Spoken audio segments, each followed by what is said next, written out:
सो hi guys, मेरा नाम Eilish है एंड मेरा सिलेक्शन विप्रो इलाइट 2025 में हो चुका है। मुझे LOI भी रिसीव हो चुका है। सो इस वीडियो में मैं बताऊंगी कि how I cleared Wipro aptitude round. Wipro aptitude round का जो सिलेबस है, मीन्स एप्टी का जो सिलेबस है, वो मैंने अपने चैनल पे ऑलरेडी ही अपलोड कर चुकी हूँ मैं। तो जिसे सिलेबस में डाउट है वो जाके देख सकते हो। तो इस वीडियो में मैं अपनी पूरी स्ट्रेटेजी बताऊंगी कि मैंने किस तरह से प्रिपरेशन की, कितने मॉक टेस्ट दिए, टाइम मैनेजमेंट क्या होता है एप्टी राउंड के लिए। तो ये इस वीडियो में मैं वो सब आपको बताने वाली हूँ, time management, mock tests, exam patterns को जानना, वो बहुत ही इम्पोर्टेंट होता है किसी भी एग्ज़ाम को क्रैक करने के लिए। मेरी वीडियो को पूरा देखना, और अगर मेरी वीडियो पसंद आती है तो मेरी वीडियो को लाइक, शेयर एंड सब्सक्राइब करें। जैसे विप्रो के एप्टी की बात करें हम तो एप्टी में बेसिकली 3 सेक्शंस होते हैं। तो जैसे कि मैं बात करूं कि जैसे हम लोग विप्रो एप्टीट्यूड की जो प्रिपरेशन करेंगे, जब मैंने स्टार्ट किया था तो मैं तो बहुत ही नर्वस थी। मुझे भी यूट्यूब से बहुत सारे चैनल्स के थ्रू ही मुझे पता चला कि सिलेबस क्या होता है, कैसे प्रिपरेशन करना चाहिए एंड ऑल। एंड यूट्यूब पे ऑलरेडी बहुत सारे चैनल्स दिए गए हैं, बट मैं अपनी स्पेसिफिक स्ट्रेटजी बताऊंगी जिससे जितने भी न्यू कमर्स स्टूडेंट्स हैं तो उन्हें बहुत ही हेल्प होने वाली है। मैं भी बहुत पहले नर्वस थी कि कैसे होता है, क्या होता है, मैं पास हो पाऊंगी नहीं पास होंगी। तो हमेशा पॉजिटिव रहना है, पॉजिटिव रहना बहुत इंपॉर्टेंट। अगर आप पॉजिटिव रहते हुए किसी भी एग्जाम की प्रिपरेशन करते हो तो वो बहुत अच्छा है। आपके पास लगभग 95% चांस होते हैं कि अगर आप पॉजिटिव होके एग्जाम की प्रिपरेशन करोगे तो वो आपका एग्जाम 100% निकलेगा। तो अब हम लोग बात करते हैं understanding the exam patterns. Wipro apti round की जो एग्जाम पैटर्न्स है वो क्या होती है, तो उसे समझना, सबसे पहली बात तो उसे समझना बहुत जरूरी है। Wipro aptitude round is divided into 3 sections. Wipro aptitude round जो है वो 3 सेक्शंस में डिवाइड है। पहला सेक्शन है क्वांटिटेटिव एबिलिटी, जिससे अराउंड 15 क्वेश्चन पूछे जाते हैं। दूसरा है लॉजिकल रीजनिंग, जिससे भी 15 क्वेश्चन पूछे जाते हैं।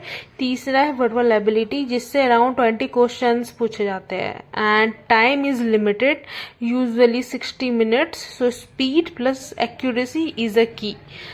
टाइम लिमिटेड आपको मिलेगा सॉल्व करने के लिए, तो स्पीड आना बहुत, मीन्स क्वेश्चन सॉल्व करते टाइम स्पीड का होना बहुत ही इंपॉर्टेंट है, प्लस एक्यूरेसी भी बहुत ही इंपॉर्टेंट है। तो अब बात करते हैं कि मेरी प्रिपरेशन स्ट्रेटजी के बारे में। तो क्वांटिटेटिव एप्टीट्यूड की मैं बात करूं तो मैंने जनरली फोकस किया था percentages, profit loss ratio, speed and distance, probability. ये जो टॉपिक है ये मोस्ट इम्पॉर्टेंट टॉपिक्स है। इनसे हर एक साल क्वेश्चंस आते हैं। मैंने बहुत सारे मॉक टेस्ट दिए थे, और मैंने जितने मॉक टेस्ट दिए थे एक ईयर के पेपर में इन टॉपिक्स से क्वेश्चंस आए थे, और मैंने अपनी पिछली वीडियो में भी बताया हुआ है। मैंने लगभग 20 to 25 क्वेश्चन डेली सॉल्व किए थे RS अग्रवाल से एंड ऑनलाइन मॉक टेस्ट से। आप किसी भी चैनल या कोर्सेज का मॉक टेस्ट उठा सकते हो। सिर्फ मॉक टेस्ट, ऑनलाइन इतना रिसोर्सेस है कि आपको कोई भी स्पेसिफिक कोर्स लेने की कोई नीड नहीं आने वाली है। तो अब हम लोग बात करते हैं लॉजिकल रीजनिंग के बारे में। Practised puzzles, coding, decoding, series and syllogisms, used short tricks to save time. Logical reasoning में मोस्टली आपको ट्रिक्स की नीड होती है। अगर आप एक बार ट्रिक्स देख लेते हो तो आपको कोई भी दिक्कत नहीं आने वाली। एंड प्रैक्टिस इज अ की। आप जितना प्रैक्टिस करोगे उतना ही आपके लिए हेल्पफुल होगा। तो उसके बाद बात करते हैं वर्बल एबिलिटी की। Daily reading habit, improved comprehension speeds, practised error spotting, sentence correction and synonyms. आपको रीडिंग की हैबिट डालनी पड़ेगी, उससे ही आपकी कॉम्प्रिहेंशन स्पीड इम्प्रूव होने वाली है। सो हमें मैंने पहले बताया कि प्रैक्टिस करना बहुत इंपॉर्टेंट है। अगर आप किसी की भी वीडियो देख लेते हो कि और नोट्स बना लिए, उसे रिवाइज नहीं किया, तो वो वेस्ट ऑफ टाइम है। अब मैं बताऊंगी कि मैंने टाइम मैनेजमेंट कैसे किया था। Time management in the exam. Basically जो मैंने था वो क्वांट, रीजनिंग एंड वर्बल में टाइम को डिवाइड कर लिया था कि मैं क्वांट को 20 मिनट्स दूंगी स्टार्टिंग के, रीजनिंग को 15 मिनट्स दूंगी एंड वर्बल को 25 मिनट्स दूंगी।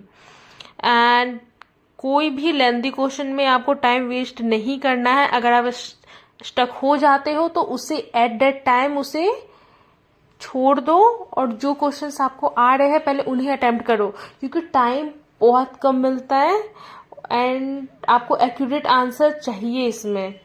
तो फिर पहले आपको जो आता है पहले वो करो, 100% जो आता है वो करो, फिर 50% करो, उसके बाद आओ कि जो आपको बिल्कुल नहीं आता है उसमें आप हिट एंड ट्रायल का मेथड यूज कर सकते हैं। उसके बारे में मैं आगे वीडियो बताऊंगी कि मैंने हिट एंड ट्रायल मेथड को अप्लाई किया था।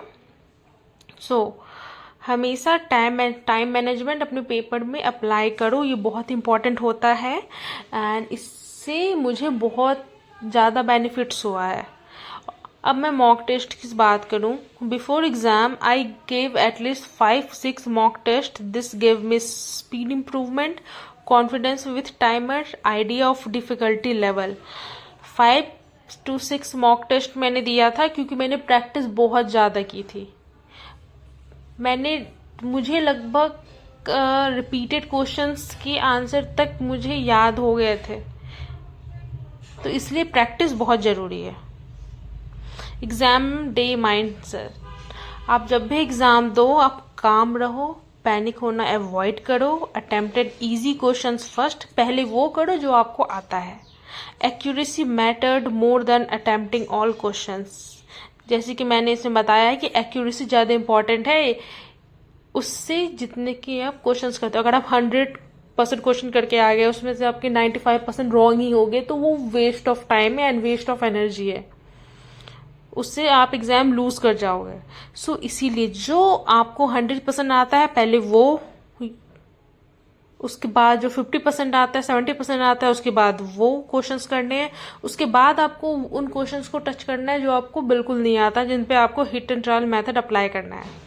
हिट एंड ट्रायल मेथड के बारे में मैं आगे वीडियो बनाऊंगी, सो मेरे चैनल को सब्सक्राइब करें, आप अपडेटेड रहे, क्योंकि मैं विप्रो की सीरीज में वीडियोस ला रही हूँ। मैंने बहुत सारे वीडियोस अप्लाई कर चुकी हूँ मैं अपने चैनल में, सो उन्हें जाके देखिए। मैंने एफटी की टोटली सिलेबस भी दे दिया है मैंने एंड इम्पॉर्टेंट टॉपिक्स भी मैंने मेंशन किए हैं अपनी पिछली वीडियो में।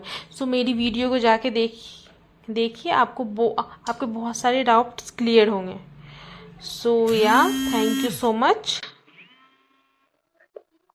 अगर आपको मेरी वीडियोस अच्छी लगती है तो प्लीज़ मेरी वीडियो को लाइक, शेयर एंड सब्सक्राइब करें।